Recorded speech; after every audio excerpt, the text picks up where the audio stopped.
வணக்கம், நான் தான் Deena. Welcome back to Deena's kitchen. இன்னைக்கு நம்ம கிச்சனில் பார்க்க போது நெல்லிக்காய் ஜூஸ். ஒரு 3 நெல்லிக்காய், அதாவது 100 கிராம் உள்ள நெல்லிக்காய்க்கு நம்ம என்ன பண்ணுறோம்னா 1 லிட்டர்லேருந்து 1.25 லிட்டர் தண்ணி யூஸ் பண்ணலாம். ஆனால் இன்றைக்கி வந்து நான் 1 லிட்டர் தான் யூஸ் பண்ணியிருக்கேன். அதில் வெள்ளரிக்காயும் போட்டிருக்கோம். வெள்ளரிக்காய் வந்து குளிர்ச்சி உள்ள ஒரு காய் தான். ஸோ இந்த மாதிரிலாம் காய்கறி வச்சு எப்படி ஒரு சூப்பரான ஜூஸ் எப்படி பண்ணுறது இன்றைக்கி நம்ம சேனலில் பார்க்க போகிறோம்.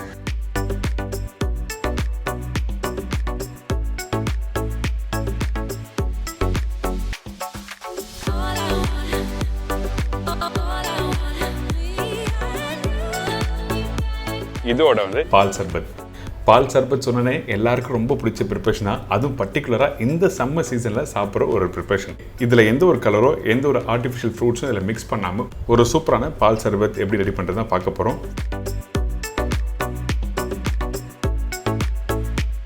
நெல்லிக்காய் ஜூஸ் தேவையான பொருட்கள்: நெல்லிக்காய் 3 நம்பர், அதாவது 100 கிராம். வெள்ளரிக்காய் பாதி வெள்ளரிக்காய், அதாவது 80 gram. Lemon 1 veggies. Honey 1.5 table spoon. இஞ்சி 10 கிராம். இதாங்க இந்த ப்ரிப்பரேஷன் தேவையான பொருட்கள். நம்ம இன்றைக்கி பார்க்க போகிறது என்னென்னா ஜூஸ் எப்படி பண்ணுறது பார்க்க போகிறோம். அதே டைமில் இந்த நெல்லிக்காய் தண்ணி சில பேர் குடிப்பாங்க. இந்த தண்ணி எப்படி ரெடி பண்ணுறதுன்னு பார்க்க போகிறோம். இந்த ரெண்டுமே பார்க்க போகிறது தான் இன்றைக்கி ஸ்பெஷல் இந்த வீடியோவில். இந்த நெல்லிக்காவை ஸ்லைஸ் பண்ணிவிட்டு உள்ளே இருக்க விதையை எடுத்துகிட்டு அப்படியே மிக்ஸி ஜாரில் போட்டிருக்கோம். இதுக்கப்புறம் இஞ்சி நான் சொன்ன மாதிரி 10 கிராம் போடலாம். கொஞ்சம் காரத்தன்மை அதிகமாக வேணும்னு நினச்சிங்கன்னா அந்த டைமில் ஒரு 5 கிராம் எக்ஸ்ட்ரா போடுங்க. அதுக்கு பிறகு லெமன் வெஜ்ஜஸ் என்னன்னா 1/2 இல்லை 1/3 கட் பண்ணுறது வெஜ்ஜஸ் சொல்லுவாங்க. ஸோ அதில் ஒரு பகுதி மட்டும் கட் பண்ணி இதில் போட்டிருக்கோம். அதுக்கப்புறம் வெள்ளரிக்காய். இந்த வெள்ளரிக்காய் நல்லா பீல் பண்ணிவிட்டு அதுக்கப்புறம் கரெக்டாக பாதி வெள்ளரிக்காவை இதில் போட்டிருக்கோம். இந்த வெள்ளரிக்காய் எதுக்காக ஆட் பண்ணால் ஒன்று குளிர்ச்சி கொடுக்கும், அதே டைமில் வந்து வாட்டர் கண்டென்ட் உள்ள ஒரு வெஜிடபிள்ஸ் தான் இந்த வெள்ளரிக்காய். இதுக்கு பிறகு தண்ணி 1 லிட்டரு இதில் ஊற்றி நல்லா பிளெண்ட் பண்ணுங்கள்.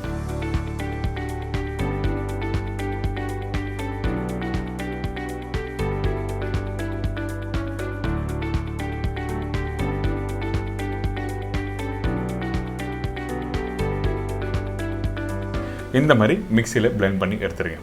அதுக்கு பிறகு நல்லா ஸ்ட்ரெயின் பண்ணிவிட்டு அந்த திப்பியை தனியாக எடுத்து அவுட் பண்ணிவிட்டு அதுக்கப்புறம் வெறும் ஜூஸை மட்டும் எடுத்து சாப்பிட்டா ரொம்ப நல்லாயிருக்கும். இந்த நெல்லிக்காய் ஜூஸ் எப்போல்லாம் சாப்பிட்லாம் கேட்டிங்கன்னா, வாரத்தில் 1 நாள், அப்படின்னா மாதத்தில் ஒரு 3லேருந்து 4 நாள் நீங்கள் சாப்பிட்லாம். பர்டிகுலராக இந்த கொரோனா டைமில் நெல்லிக்காய் சாப்பிட்றது நல்லது சொல்கிறாங்க நிறைய பேர். ஸோ அதனால் நீங்கள் ட்ரை பண்ணி பார்க்கலாம். அது மட்டும் இல்லை, இதில் இஞ்சி யூஸ் பண்ணியிருக்கோம். இதுக்கு பிறகு இதில் தேன் யூஸ் பண்ணுறோம். பார்த்தீங்களா, இந்த தேன் வந்து 1.5 டேபிள் ஸ்பூன். உங்களுக்கு இனிப்புத்தன்மைக்கு ஏற்ற மாதிரி நீங்கள் கொஞ்சம் வேணும் எக்ஸ்ட்ரா ஆட் பண்ணிக்கலாம். இப்போ இந்த ஜூஸ் ரெடி ஆகிடுச்சு.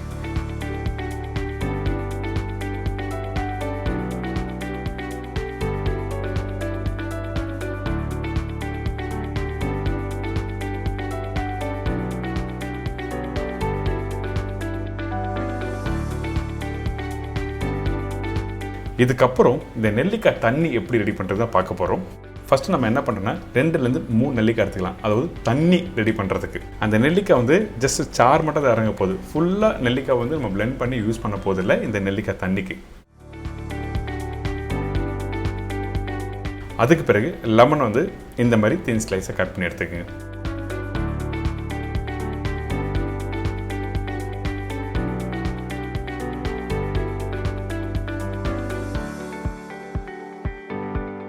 இதுக்கப்புறம் காரத்துக்காக நம்ம என்ன பண்ணுறோம், ஒரு பச்சை மிளகாய் எடுத்துருக்கேன். அதிகமான பச்சை மிளகாவும் வேண்டாம். அதிகமாக எடுத்திங்கன்னா ரொம்ப ஸ்பைஸியாக இருக்கும் அந்த தண்ணி. அதனால தான் ஒரு பச்சை மிளகாய் போதும் சொல்கிறேன். இதுக்கப்புறம் தேவையான அளவுக்கு தண்ணி எடுத்துக்கலாம். இந்த இடத்துல தண்ணி எந்த அளவுக்கு எடுக்கலாம் கேட்டிங்கன்னா 1லேருந்து 2 லிட்டர் அளவுக்கு தண்ணி நீங்கள் யூஸ் பண்ணலாம் இந்த குவான்டிட்டிக்கு. இப்போ கட் பண்ணி வச்சுருக்க இந்த எலுமிச்சை பழமும் போட்டிருக்கோம். அதுக்கு பிறகு பச்சை மிளகாய், கீரி வச்சுருக்கேன்ல அந்த நெல்லிக்காய் உள்ளே போட்டிருக்கோம். இந்த நெல்லிக்காய் போட்ட பிறகு உப்பு கொஞ்சமாக ஆட் பண்ணியிருக்கேன். உப்பு அதிகமாக இருந்தால் தண்ணி தாகம் அதிகமாக இருக்கும். நல்லா மிக்ஸ் பண்ணிவிட்டு ஓவர் நைட்டில் அப்படியே வச்சுட்டு மறுநாள் உங்களுக்கு எப்போலாம் சாப்பிட்ணும்னு நினச்சிங்கன்னா அந்த டைமில் இந்த நெல்லிக்காய் தண்ணியை சாப்பிட்லாம். ஸோ இன்றைக்கி நம்ம சேனலில் நெல்லிக்காய் ஜூஸ் எப்படி பண்ணுறது பார்த்துருக்கோம். அதே டைமில் நெல்லிக்காய் தண்ணி எப்படி ரெடி பண்ணுறது பார்த்துருக்கோம். ட்ரை பண்ணி பார்த்து என்ஜாய் பண்ணுங்கள்.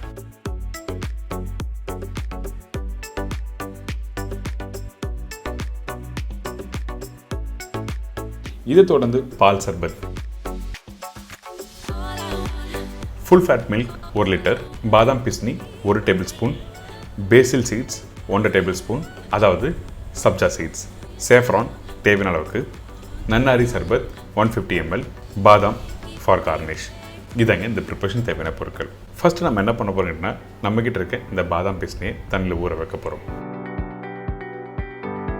ஊற வைக்கிற டைமிங் எனக்குன்னா ஒரு 4லேருந்து 6 மணி நேரம் ஊற வச்சுன்னா இந்த மாதிரி கரெக்டாக பாதாம் பிசினி ரெடியாக இருக்கும். அப்படி இல்லைனா ஓவர் நைட்டும் நீங்கள் ஊற வைக்கலாம்.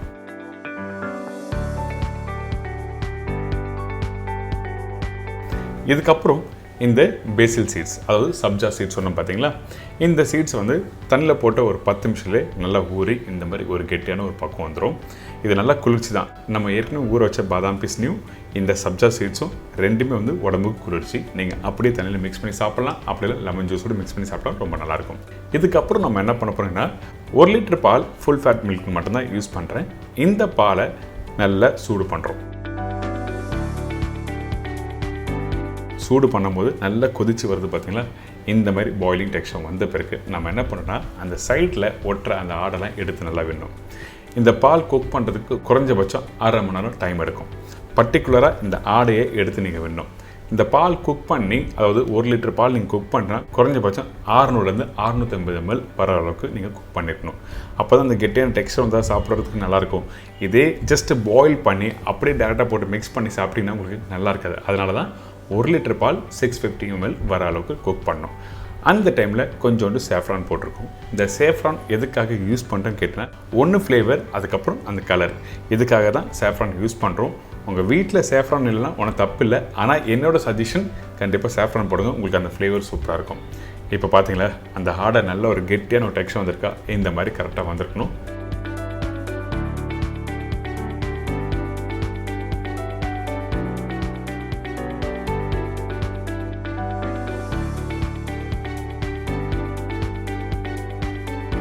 இதுக்கு பிறகு மிக்ஸி ஜாரில் நம்ம ரெடி பண்ணி வச்சுருக்க பாதாம் பிசினில் போட்டிருக்கோம்.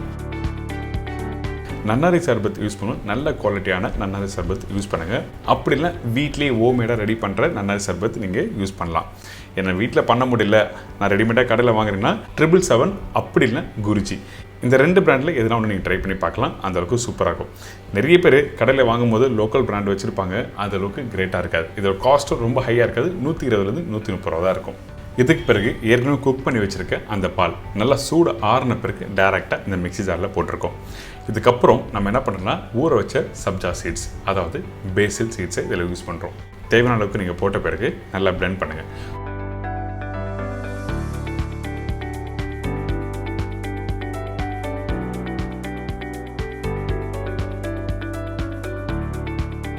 ரொம்ப நேரம் பிளெண்ட் பண்ணோன்னா அதிகபட்சம் 1 நிமிஷம் பிளெண்ட் பண்ணி எடுத்தீங்கன்னா இந்த பால் சர்பத் ரெடி.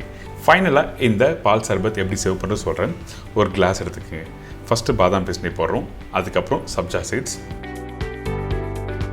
நன்னாரி சர்பத் இதெல்லாம் போட்ட பிறகு பிளெண்ட் பண்ணி வச்சுருக்கேன்ல பால், அந்த பால் இதில் ஊற்றி அப்படியே கார்னிஷ்காக கொஞ்சம் சேஃப்ரான், அதுக்கப்புறம் பாதாம் பருப்பு ரெண்டுத்தையும் போட்டு சேவ் பண்ணால் ஒரு சூப்பரான பால் சர்பத் ரெடி. இன்றைக்கி எந்த ஒரு ஆர்டிஃபிஷியலாக ஃப்ரூட் ஜூஸோ எதுவுமே மிக்ஸ் பண்ணாமல் ரியலாக அந்த பால், சேஃப்ரான், பாதாம், அதுக்கப்புறம் பேசில் சீட்ஸ் இதெல்லாம் வச்சு ஒரு சூப்பரான ஒரு ட்ரிங்க் எப்படி பண்ணுறது சொல்லி கொடுத்துருக்கேன். கண்டிப்பாக ட்ரை பண்ணி பாருங்கள்.